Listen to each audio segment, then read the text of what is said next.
When we think about stress, stress is like the fight-flight response.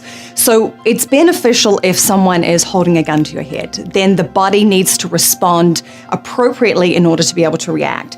When we're under huge amounts of stress, what happens is the body releases adrenaline, and alongside of that, cortisol. Cortisol then pumps sugar into the bloodstream, and of course it gives us the ability to then fight or flight.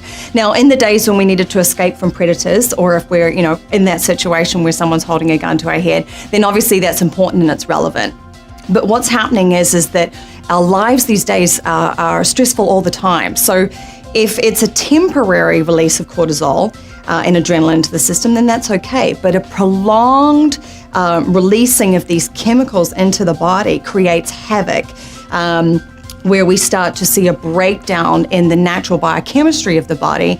So it can impact our hormones, it can impact our mental health, it can strip us of our joy, it can strip us of our mental functioning and ability to cope with everyday things. So stress is something that is hugely critical in overall health and learning how to manage more effectively.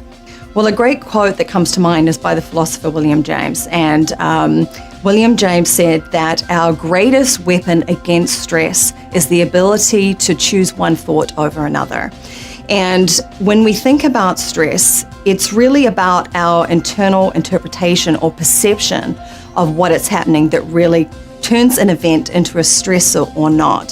So the first thing that we want to be able to do is learn mastery over our thoughts. Is what we're thinking about turning something into a stressful situation, or is it turning it into a situation where we feel empowered by what's happening, where we feel like we have the power to shift and change the circumstances? So the first one is managing our thinking. We need to first become aware of what we're thinking. Most people aren't aware of that constant noise and activity. When we become aware of those thoughts, then we're in a position to choose what thoughts we want to have.